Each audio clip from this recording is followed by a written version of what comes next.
Buenas noches, nuevamente Emerson de Francisco les habla miércoles de 1991. Nos están manipulando, ¿nos vamos a seguir dejando? No creo que a ti te guste que otra persona te ordene qué hacer, pero cuando nos lo ordenan y nosotros no nos damos cuenta... Bienvenidos a El Porqué Noticias. Este es el primer video de una serie de videos dedicados al tema de la propaganda. El día de hoy te presentaré cuál es la función de la propaganda, a quiénes sirve y la clase de líderes a quienes la propaganda les resulta funcional. Pilas ahí, esto es algo que las élites colombianas no quieren que sepas, pero aquí, sin ninguna clase de miedo ni temor, te lo mostraremos. El único problema es que una vez que te enseñe las estrategias de manipulación que esta gente utiliza con nosotros, ¿vas a seguir siendo una persona manipulable o vas a hacerle frente al fascismo en que la derecha nos quiere mantener? Los grandes medios de de comunicación lo están usando desde hace más de 100 años en Colombia y muchos de nosotros no les hemos prestado atención, pero una vez que lo supe, mi vida no volvió a ser la misma. Sabes que aquí no guardamos secretos, pero antes de enseñarte los mecanismos oscuros de la manipulación de la propaganda, tengo que asegurarme que conozcas algo de la historia de Colombia. ¿Recuerdas la campaña presidencial del año 2002? Varios candidatos reconocidos y muy influyentes estaban en campaña. El número 1 en ese sorteo le correspondió al doctor Álvaro Uribe Vélez, que es el candidato del Movimiento Primero Colombia. El número 2 le correspondió al general Harold Bedoya Pizarro, candidato presidencial del Movimiento Fuerza Colombia. El número 3 en la mesa y en las respuestas le correspondió a Luis Eduardo Garzón, que es el candidato del Frente Social y Político. Luego, en el sorteo, el número 4 correspondió a Horacio Serpa Uribe, candidato del Partido Liberal, y el número 5 a Noemí Sanín, la candidata del Movimiento Sí Colombia. Los colombianos los veíamos en televisión, siempre muy bien presentados, muy pulcros, y con la presencia imponente que en esa época significaba salir en televisión. Más si hablamos de personajes que querían llegar a la presidencia de la República. Durante ese periodo, todo parecía augurar que Horacio Serpa Uribe llegaría a ser el presidente de Colombia, y su contendora más próxima en intención de voto era Noemí Sanín. Sí, es probable que no la recuerdes, sin embargo, ella volvió a aparecer el año pasado en el escándalo donde se denunció desde el Ministerio de Salud a la Junta Directiva de la nueva EPS, donde estaba Noemí Sanín, por el ocultamiento de facturas por 5 billones de pesos. Ese periodo era una lucha entre titanes políticos. Los demás candidatos parecían solo parte del escenario. Sin embargo, de un momento a otro, que fue fugaz, fulgurante, se dio la gran sorpresa. Empezó a aparecer un advenedizo en la política. Un exgobernador y excongresista sin demasiados logros políticos que mostrar, excepto haber sido el impulsor de unas reformas lesivas para Colombia en el Congreso de la República de los años 90, como líder de la bancada de gobierno en el gobierno de César Gaviria. Reformas que pocos años después de implementadas empezarían a crear una crisis permanente en el Estado colombiano, crisis que vivimos hasta el día de hoy. De un momento a otro, y con un discurso que realmente en la época no era del gusto de los colombianos, los medios de comunicación empezaron a hablar de forma constante y consistente de él. Esta historia le da un giro espectacular al que iba a ser el presidente de la República en esa época. A Horacio Serpa, los medios le dijeron mamola. Mamola, como decía Jorge Eliezer Gaitán. Y entronizaron a Álvaro Uribe Vélez como el candidato que Colombia necesitaba, algo semejante a lo que pasó con Rodolfo Hernández en el 2022. En los términos de hoy, los medios de comunicación presentaron a Álvaro Uribe Vélez como el outsider de la política, el infante terrible de la política colombiana que salvaría a Colombia. ¿Recordabas estos acontecimientos? ¿No? Es obvio, los medios de comunicación quieren que todos perdamos la memoria.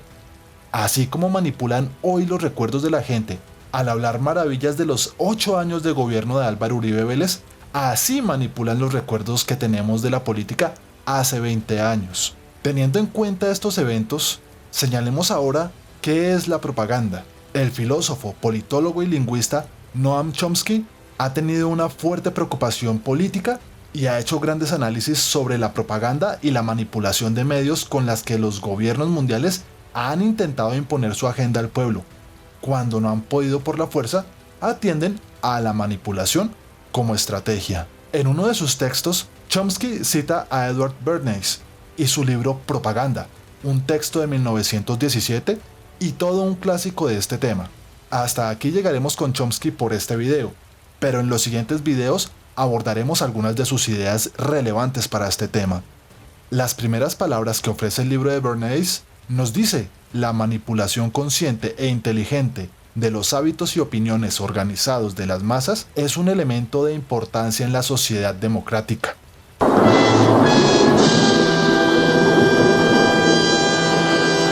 Lo que quiere decir es que la democracia liberal, la democracia que defiende el modelo del capitalismo, tiene la obligación casi moral, estructural, de manipular los hábitos y las opiniones de la sociedad. Ese es el secreto de toda propaganda.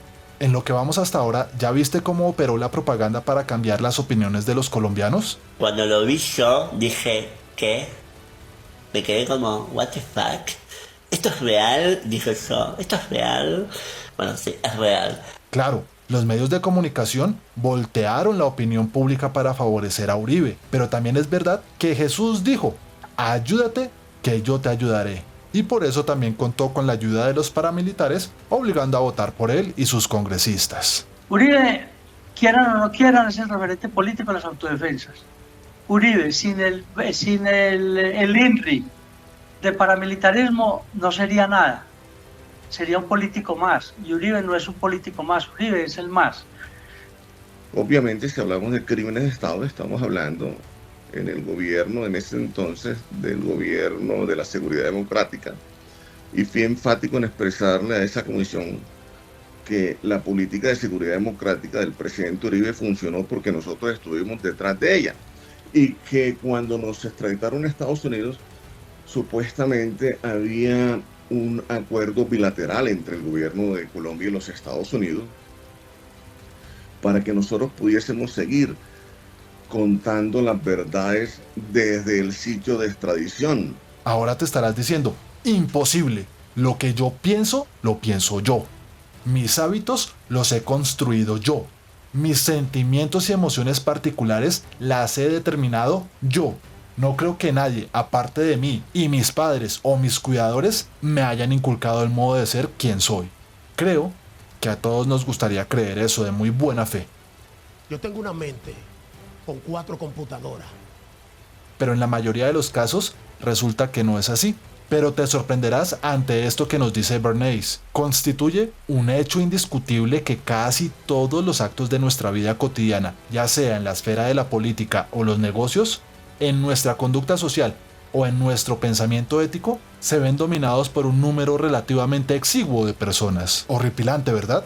Lo que nos dice Bernays es que ese gobierno invisible, como él lo llama en su libro, ese gobierno de poquísimas personas que dan las órdenes en la oscuridad para moldear nuestra vida a su antojo, determinan lo que vamos a hacer cada uno de nosotros en términos generales. Para mí, y este es mi sentir personal, este es el verdadero terrorismo. Una vez que descubres esto, no puedes dejar de verlo en toda la cultura pop que nos rodea. Desde las historias cinematográficas de la Marvel o la DC, pasando por la música de Bad Bunny, llegando hasta los extremos, como una simple telenovela típica de RCN, donde los ricos son seres casi divinos y de bondad extrema, mientras que los pobres son entidades duales que van del bufón a crítico y que se alinea con los intereses de los ricos hasta el delincuente irredento que solo quiere hacerle el mal a los ricos. Para entender la imposición de una serie de hábitos y opiniones, me voy a remitir a la telenovela que RCN hizo de Jaime Garzón. Pienso yo, que todos coincidimos en lo siguiente. Jaime Garzón fue el espíritu crítico, rebelde e irónico que la sociedad colombiana necesitó en su momento para tomar conciencia de sí misma. Pero la sociedad colombiana no lo entendió, porque las cortinas del humor le impidió ver la ventana de la realidad que señalaba a Garzón.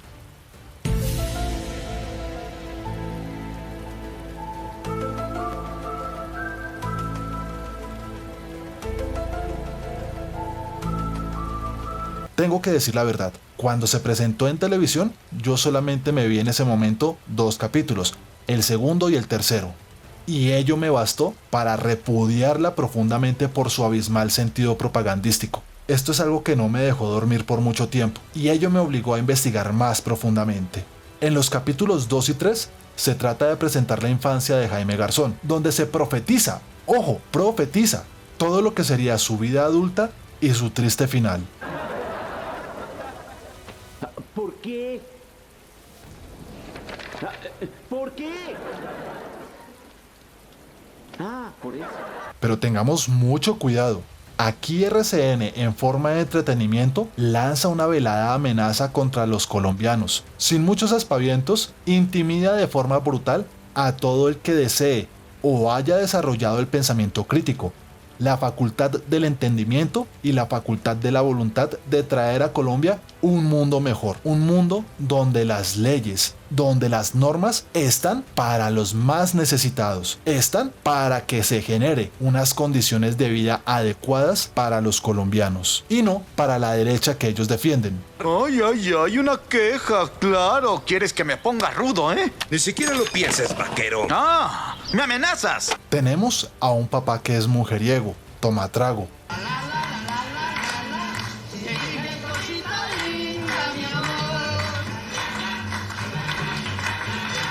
Pero al parecer, presente para sus hijos con grandes demostraciones de afecto hacia ellos, dando a entender que el amar como padre es ser licencioso, es un vicio moral. Porque hasta Cristo tomaba, y la cerveza la inventaron los monjes católicos, y durante la plaga negra en Europa todos se enfermaban y se morían, pero los monjes no, porque no tomaban agua, sino porque tomaban cerveza, por eso llamaban a la cerveza agua bendita. Así que cuando tu vieja te está reclamando que te tomas 1 o 2 o 3, dile, estoy tomando agua bendita. Y resulta paradójico, porque en otras telenovelas, los personajes que son mujeriegos, licenciosos, borrachos, pero que no se hacen cargo de sus hijos, estos son presentados bajo una luz más amistosa y menos criticados por estos medios de comunicación y su maquinaria de propaganda. Se nos presentan como padres modelos. No, pana, es que yo literalmente no me veo sin mis hijos. No me veo sin ellos. ¿Que por qué entonces no estoy con ellos? No, porque es que padre no solamente es el que engendra. Padre es el que enseña a vivir. Y yo les estoy enseñando a vivir a ellos. Les estoy dando la mejor enseñanza. No depender de nadie. Luego está la mamá, que es recia. Intenta imponer el orden y la mano dura. Representa una estructura vertical que ante la menor provocación debe imponerse con la violencia para obligar la acción de su hijo rebelde, el hijo de los comentarios sagaces, de los comentarios impertinentes y pertinentes, incluso de los comentarios veraces. ¿Y tuvo que lanzarse del bus para aprender eso? Sí, pero él sí no aprendió. No, la lección no está aprendida. Pero con 20 de estos sí va a quedar aprendida.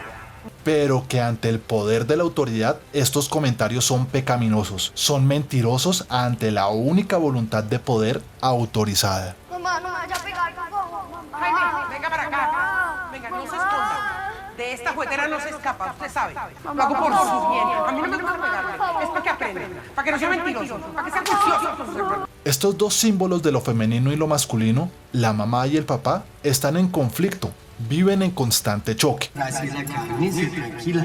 Después del golpe que el muchacho recibió, él ya aprendió la lección. No, él no ha aprendido, pero me toca a mí. Venga, usted no es capaz de hacer nada en esta casa. Todo me toca a mí, carajo. Quítese de ahí. Quítese. ¿Le va a pegar al muchacho? Entonces los demás, ¿cómo van a saber que cuando se portan mal les va a ir mal? Eso tiene sus consecuencias. ¿Se va a quitar o no se va a quitar? Ok, gracias. ¿Y dónde está lo disfuncional de esa familia para que haya dado como resultado a un Jaime Garzón? Ojo, un Jaime Garzón que durante toda la telenovela lo presentaron como un ser vicioso. Más adelante veremos qué vicio. Entonces, la relación que tienen el papá y la mamá producen la familia disfuncional porque el papá no asume el rol masculino y la mamá no asume el rol femenino.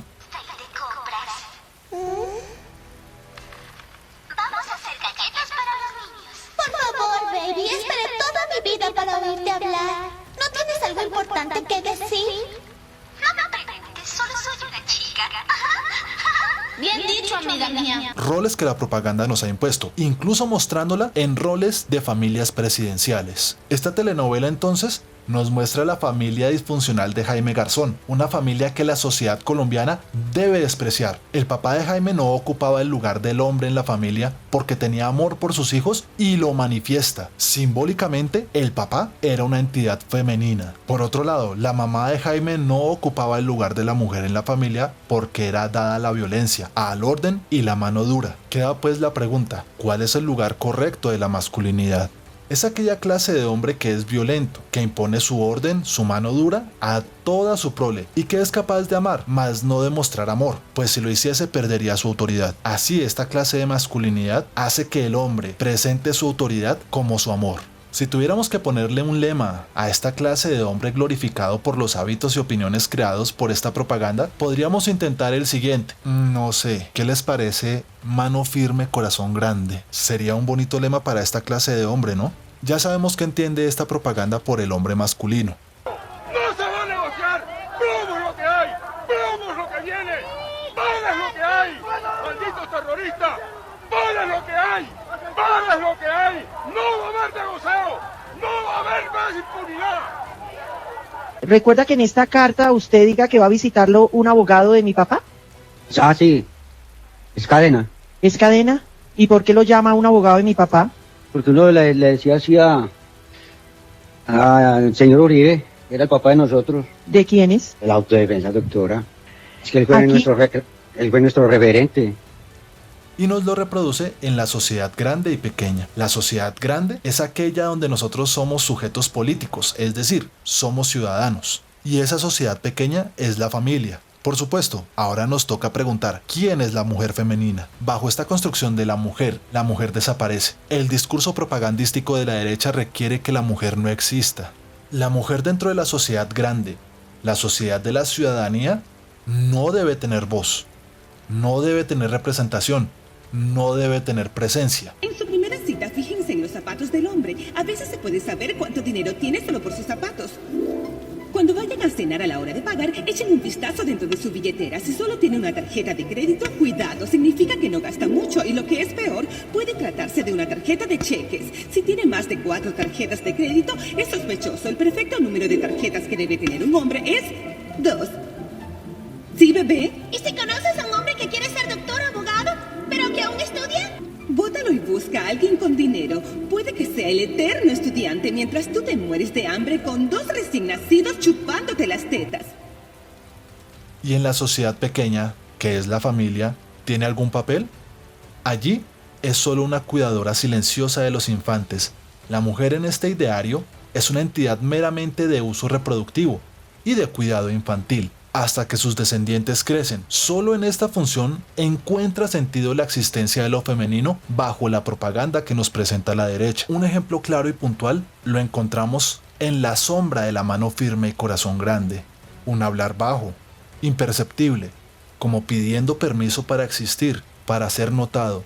Los espacios de participación ciudadana deben ser incluyentes, por eso la mujer tiene un papel fundamental en las decisiones que se están tomando y que las afectan directamente. El Consejo tiene una mujer como presidente del Consejo, lo mismo las juntas de acción comunal. Yo creo que esa es la que hay que empujar más, que la mujer acceda más a ¿cómo se dice eso?, a cargos políticos, que se involucre más en la política. ¿Cómo entender el tema de la diversidad sexual en una sociedad que ha estigmatizado la identidad contraria a las aceptadas socialmente? Yo creo que Bogotá y Medellín han avanzado mucho, ambas ciudades. Tenemos que reconocer que bajo la administración de Lucho Garzón el tema fue compromiso total. Y creo que Bogotá avanzó muchísimo en ese sentido. Y Medellín también.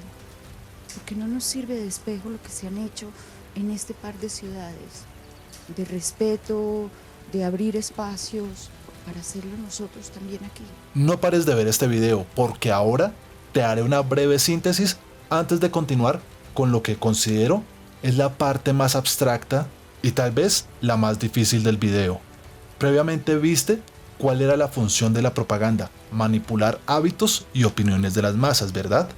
Viste a quienes les interesa esa manipulación, el gobierno invisible de las élites en el poder. Te presenté el ejemplo de un personaje que en su carácter festivo, pero también con pensamiento crítico, se revela con personalidad contra el poder de ese gobierno invisible y el visible también, lo cual resulta intolerable a los ojos de esos gobernantes. Te mostré cómo el poder interpreta el origen de ese personaje, una familia donde los individuos no se amoldan al lugar que les pertenece dentro de la sociedad según la propaganda. Única razón para que el desvío existencial de Jaime Garzón tuviera sentido. ¿Cuál era ese desvío? Desafiar la autoridad. ¿Cómo entonces la desafió? Yo prefiero 80 veces al guerrillero en armas que al sicariato moral difamando. Muchas gracias. CNE, Sicario. voy a anunciar Sicario. la lista de... ¿Cómo entonces la desafió? Con algo que la ofende más que el uso de las armas. La desafió con el uso de la razón, con el pensamiento inteligente atravesado con elementos del humor que facilitan y hacen digerible para las personas temas complejos, incluso demasiado abstractos para ser entendidos inmediatamente. Mi nombre es John Lenin, compañeros.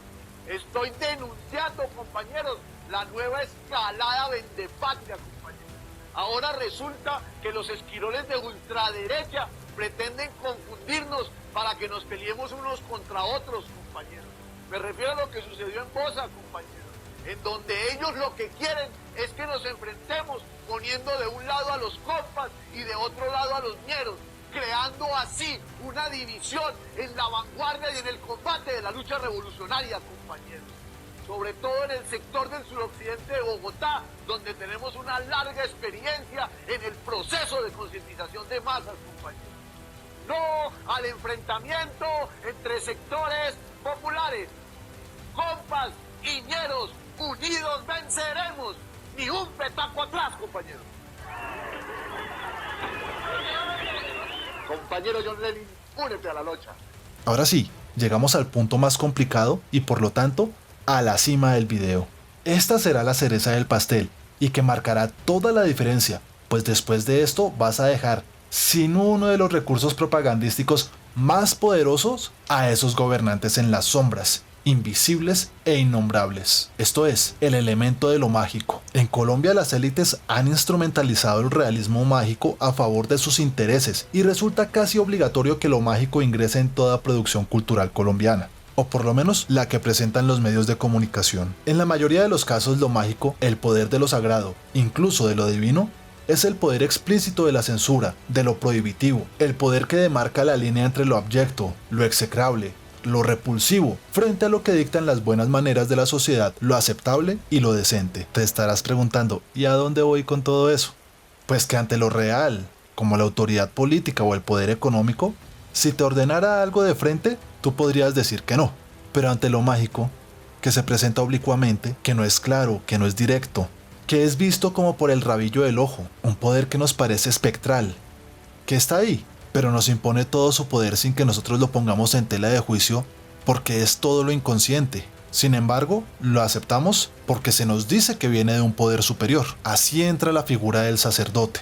Él, y solo él, desde esos primeros capítulos nos va a decir qué es lo bueno, qué es lo malo. El sacerdote, sin decírnoslo directamente a nosotros, nos hará entender que la vida de Jaime Garzón, según la interpretación de los medios de comunicación, es pecaminosa. Veamos. Profesor, ¿qué le pasa a tu hijo? Mariano, ¿cierto que mi papá no se va a morir? Padre dice que no tenemos por qué preocuparnos, que mi papá va a ir al cielo. ¿Y es que acaso para ir al cielo no hay que ser buenos? ¿Acaso mi papá malo? No, pero a lo mejor no ha hecho cosas tan buenas. De pronto Dios está castigando, como dice mi mamá. Dios perdona todo lo malo. Solo hay que confesarse y pedir perdón por los pecados. Yo no creo que Dios sea tan bobo para perdonar así de fácil. Sí, la propaganda nos dice que la vida de Jaime Garzón giró en torno a 3 grandes pecados: el deseo por las mujeres, la mentira y el tercero, que es el que buscan enmascararlo, ponerlo debajo de los otros 2, y esto es la desobediencia. pero tenemos que ser muy agudos. Ya entendimos que ser mujeriego dentro de la sociedad colombiana y dentro de la propaganda que los medios de comunicación nos imponen, no es pecaminoso. Entonces, frente a Jaime Garzón, la propaganda nos dice que el deseo incontenible, ojo, incontenible, el deseo que un hombre siente por las mujeres es lo codiciable como condición de masculinidad. Para que ustedes vean lo grave que es el engaño. Por eso tengan mucho cuidado, niños, porque un pecado puede representar adquirir el tiquete en el tren que va directo al infierno. Sabe mi papá, ya le perdonaron todos sus pecados. Ya puedo ir al cielo. Allá va a estar mejor que aquí. Eso es todo. Pero yo no soy Javier Negro porque yo no me enamoro. Lo mío no es un placer estético, o a veces el reto. Pero porque es verdad, yo prefiero que me maten antes de levantarme un día siendo papá. En ese momento me di cuenta que tal vez un hijo librado sentido mi vida. ¿Sí me entiende? Y por eso ahora quiero que me maten. No lo podemos pensar así. El poder pastoral y mágico que se presenta aquí no es la crítica de los placeres de la carne. Lo que pasa por debajo de todo y resulta despreciable para este poder pastoral, que es un brazo más del poder terrenal, declara que lo pecaminoso es la desobediencia ante el poderoso. Entonces, ¿cuál fue el pecado que Adán y Eva cometieron? No obedecieron. No obedecieron, exactamente, no obedecieron. Pero no solamente eso, sino que trataron de engañar al Señor ocultándole la verdad, para que ustedes vean lo grave que es el engaño. Al ver esto, yo también quedé frío, y conforme fui indagando, más me iba asombrando.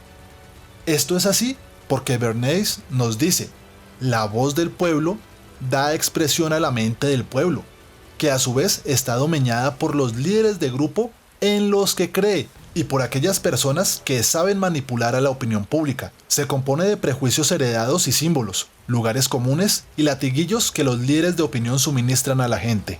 Por ejemplo, no los decepcionaremos, palabra de buen gallero. Aquí lo que se interpreta es que las élites consideran que la masa no tiene pensamiento propio, sino que su manera de pensar es gregaria. Piensan como manada y repiten lo que repite la manada. Por eso su opinión es la opinión de todos.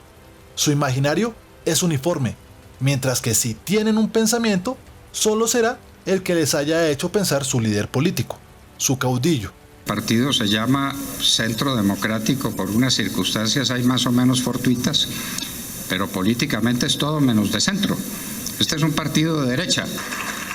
Yo me declaro sin ninguna vergüenza de derecha. Señores, ¿cómo que vamos hacia Venezuela? Es que estamos un paso adelante de Venezuela. Acá la FARC no está gobernando, con una diferencia.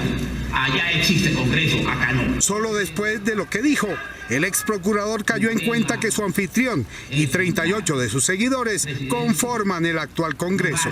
Desde luego, con honrosas excepciones, la bancada del Centro Democrático.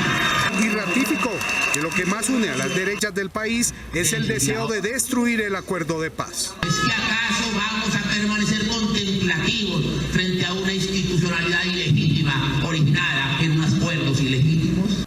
Antes de continuar, quiero hacerte una aclaración.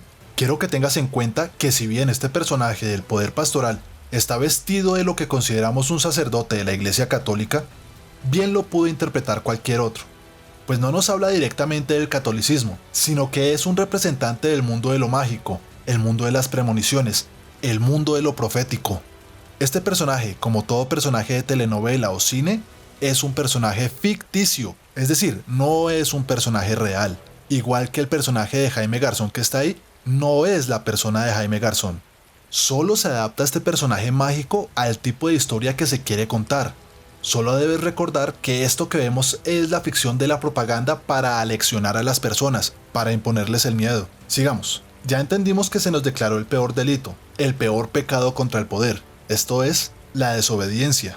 Esto lo repetirán durante toda la obra, pero lo van a enmascarar, y ese enmascaramiento será a través del pecado de la mentira, que permitirá ver que debajo de ella o detrás de ella se encuentra siempre la desobediencia.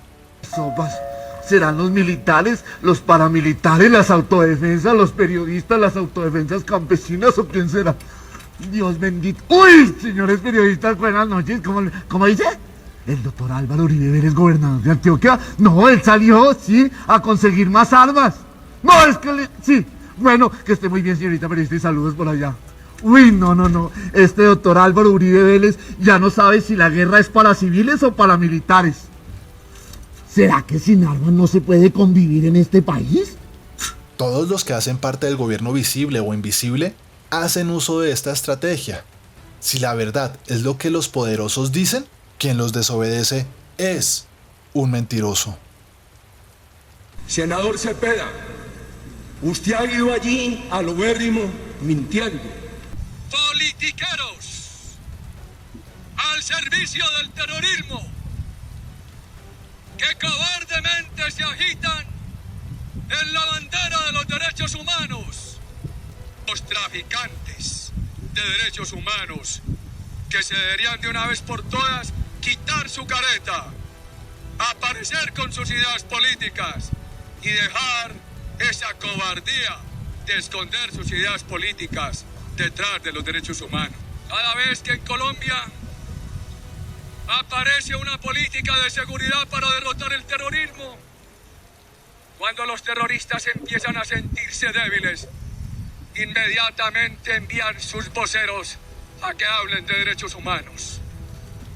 La opinión de que los organismos de derechos humanos son parcializados y nunca se pronuncian respecto de los hechos cometidos por la guerrilla no es cierto. Existen, si se leen juiciosamente los distintos informes y documentos de las ONGs de derechos humanos, información, datos, hechos y casos muy concretos en los que se denuncia las infracciones al derecho internacional humanitario que cometen los grupos insurgentes. Uno podría preguntarse muchas cosas. ¿Se siente inseguro el presidente? ¿Tiene la necesidad de enardecer a la población colombiana? Es un comportamiento muy raro, muy extraño. No es lo que uno espera de un jefe de Estado, no es lo que espera la comunidad internacional, no es lo que corresponde a los compromisos internacionales de Colombia en esta materia. Yo creo que el presidente, el efecto objetivo de esta declaración del presidente es incendiar el país, es crear un clima de opinión contrario a las organizaciones de derechos humanos, y desafortunadamente cualquier observador imparcial va a tener que concluir que la responsabilidad de lo que le suceda de ahora en adelante a un defensor o a una defensora de derechos humanos recaerá directamente sobre la persona del presidente de la República de Colombia. ¿Cuál es el único castigo que deben recibir los que desobedecen? Queda muy claro: la muerte. ¿Hacen silencio o los callamos? Pero cuidado, el anuncio de la muerte no es expresado directamente por el poder terrenal ni por el poder pastoral, porque allí se perdería la confianza que se ha depositado en la propaganda para uniformar ideológicamente a toda la sociedad. Solo porque no declaran la muerte estos poderes es que la propaganda surte un efecto directo sobre sus seguidores, pues interpretan las palabras y los silencios como signos de una voluntad que deben cumplir para ser considerados buenos devotos al mensaje propagandístico.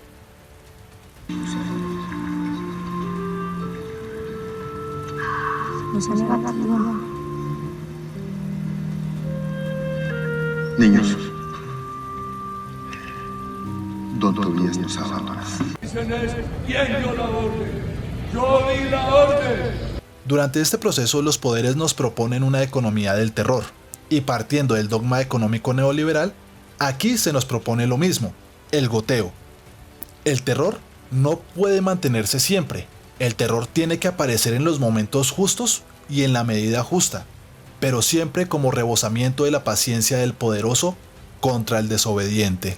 No obstante, el miedo puede mantenerse constante, Pero estos poderosos saben manejar el terror, saben administrarlo, pues en este caso el terror es posible cuando se le quita a la víctima toda posible certeza, cuando la única respuesta que se le exige es el silencio, o se calla o lo callamos. Si no llegamos nosotros a los puestos de elección popular, ellos no ganan. Si no elegimos a tiempo y con el voto debidamente entamalado a alcaldes, gobernadores y congresistas, les advierto que se nos va a colar en la sagrada democracia bipartidista la gaminería y las segundas fuerzas. Esto sencillamente es un ataque, atentado y aleve contra la tradición y la clientela del negocio, caray.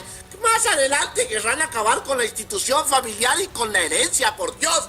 Comunistas, cachiporros, mancillando las límpidas palabras de Guerra Tulena y de Marta Catalina, por Dios. Si quieren puestos pendejos que no dan plata y sencillamente solo dan problemas, ahí tienen sus 2 vueltas presidenciales, caray. Señores del Congreso y del Ejecutivo, esto es un simple problema de economía política, por Dios. Con una sola elección bien administrada da para todos y no hay que comprar votos sino una sola vez. Lealtad, repartija y balas, señores. Buenas noches. Finalmente, Bernays nos habla de 2 clases de políticos.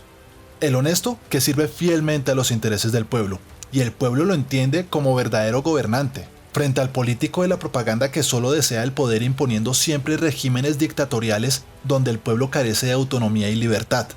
Y dice Bernays, al actuar con arreglo a la falacia de que el líder debe doblegarse servilmente, priva a su campaña de cualquier interés dramático.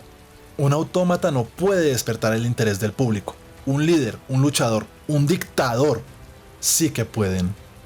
De esta suerte solo el teatrero, el culebrero, el dictador, habla a tus emociones. ¿Y cuál es la emoción más perdurable y que se instala más profundamente en nuestras entrañas? Así es, el miedo. Y este líder de la propaganda te ofrece el miedo a vivir. Mientras que el líder que sirve al pueblo te habla de potenciar la vida, de sacar de ella sus más profundas virtudes para crecer como ser humano. El hombre masa es masa porque aceptó la propaganda, porque aceptó el miedo a vivir. Es el que pretende defender al líder, es ese líder que siempre trae una negra muerte. Pero como está tan disociado de la realidad, se horroriza cuando esa muerte que su líder trae llega a sus amigos, a sus familiares, a sus padres, a quien sea en torno a él. Y lo peor de esta disociación es que aplaude al líder asesino mientras escupe al líder del pueblo. Recuerda, este es el primero de una serie de videos dedicados al tema de la propaganda. El día de hoy te presenté cuál es la función de la propaganda, a quienes sirve y la clase de líderes a quienes la propaganda les resulta más funcional. ¿Y cuál es el pecado que jamás perdonan estos líderes? La desobediencia. Gracias por llegar hasta el final. Esto fue el Por qué Noticias.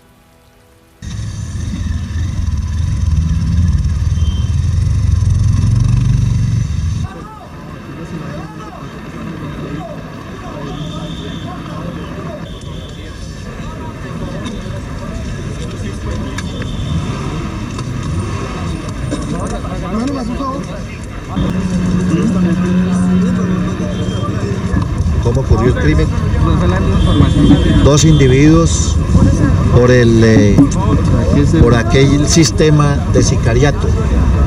2 individuos se movilizaban en moto por esta vía, interceptaron al señor Garzón y le dieron muerte. ¿Y tuvo que lanzarse del bus para aprender eso? Sí, pero la lección aprendida. No, la lección no está aprendida. Pero con 20 de estos sí va a quedar aprendida. Mamá, no me vaya a pegar, por favor, mamá. Jaime, venga para acá. Mamá, venga, no se esconda. De esta juguetera no se escapa, usted sabe. Lo hago por su bien. A mí no me gusta pegarle. Es para que aprenda, para que no sea mentiroso, para que sea juicioso como sus hermanos. Yo le di una orden de desaprendización, Jaime. Y punto. Mamá, pero es que si uno se da cuenta que la orden está equivocada. Las órdenes de los papás no se discuten ni se piensan, solamente se obedecen. ¿Estamos claros, amor? Estamos claros. Estamos de acuerdo. ¿Qué dijo? No, mamá. Usted tiene su forma de ser, yo tengo la mía. Vamos a ver al final. ¿Quién gana? Acuéstese. ¿Quién dio la orden? Yo di la orden. Yo creo que el efecto objetivo de esta declaración del presidente es incendiar el país. Es crear un clima de opinión contrario a las organizaciones de derechos humanos. Entonces, ¿cuál fue el pecado que Adán y Eva cometieron? No obedecieron. No obedecieron, exactamente, no obedecieron. Pero no solamente eso, sino que trataron de engañar al Señor ocultándole la verdad, para que ustedes vean lo grave que es el engaño. Estáis esperando mis palabras. Me conocéis bien y sabéis que soy incapaz de permanecer en silencio.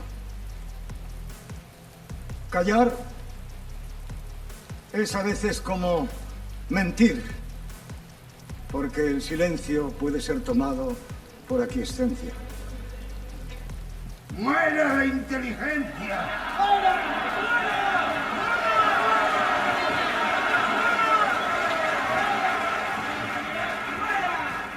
¡Venceréis, pero no convenceréis! ¡Venceréis porque tenéis sobrada fuerza bruta, pero no convenceréis porque convencer significa persuadir, y para persuadir necesitáis algo que os falta: razón, razón.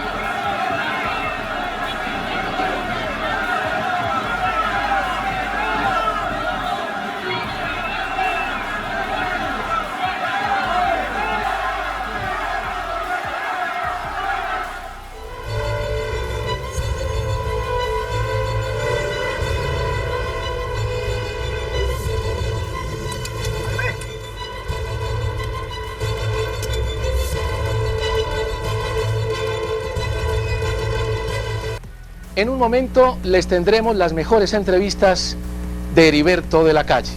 Y hasta aquí los deportes. País de mierda.